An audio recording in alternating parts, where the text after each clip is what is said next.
Bonjour à tous, l'association Univers Santé vous présente sa deuxième vidéo au sujet du coronavirus, après la précédente qui vous parlait de tout ce qu'on peut trouver dans notre cuisine qui peut nous aider à lutter efficacement contre ce vilain virus.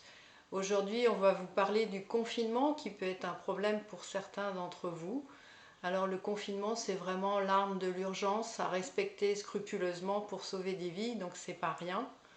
Donc il faut vraiment suivre ces instructions-là de près.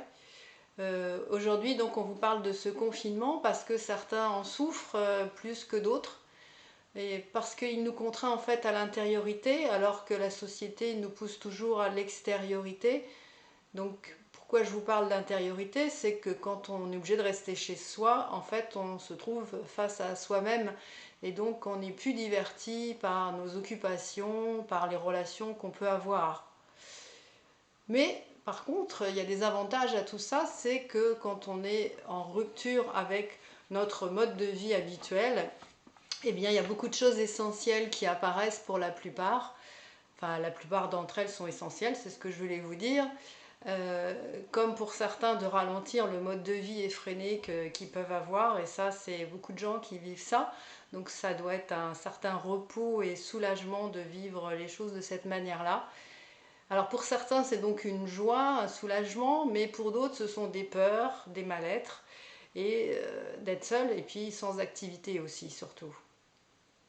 Alors dans l'intériorité, on trouve de nombreuses ressources, on trouve notre réalité, notre vérité, donc ça n'est pas rien, c'est intéressant d'aller voir ça si on peut, et je vous en parlerai ultérieurement encore.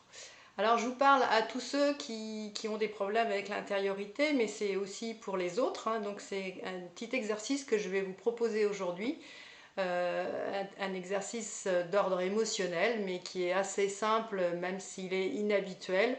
Vous pouvez tous vous y exercer et c'est valable à tout âge. Pour les enfants, c'est praticable seul ou en famille. Donc vraiment, vraiment, ça vaut le coup de tenter l'expérience. Vous m'en direz des nouvelles. Alors, qu'est-ce qui se passe? On a des peurs quand on est comme ça, cloîtré chez soi face à une maladie mortelle et très contagieuse. Donc, quand on a peur, en thérapie d'accompagnement émotionnel que j'enseigne et que je pratique avec mes clients, je leur propose des exercices de colère. Alors, je vais vous en parler en quelques mots. Quand on a peur, donc, on a trois réactions possibles.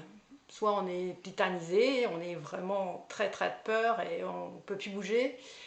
Soit on fuit, donc on part en courant, mais comme on est cloîtré chez nous, on ne peut pas partir en courant. Donc ce qui nous reste, c'est la troisième solution, qui est une très bonne solution, c'est le combat. Et donc la colère permet de combattre, intérieurement et extérieurement.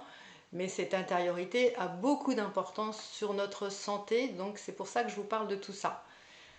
Alors, aujourd'hui, donc cet outil émotionnel, je vous en parle parce que c'est très simple, c'est des choses que font les enfants, hein. Donc les enfants, quand ils ne sont pas encore éduqués à garder leurs émotions, ils crient, ils hurlent, ils pleurent à chaudes larmes. Alors je ne vous dis pas forcément de faire tout ça, mais en tout cas, ce que je vous propose, c'est quand vous pensez à votre peur ou à vos peurs, eh bien, vous restez bien concentré dessus. Et puis, vous essayez de sortir un mot, et pas plus d'un mot, très fort.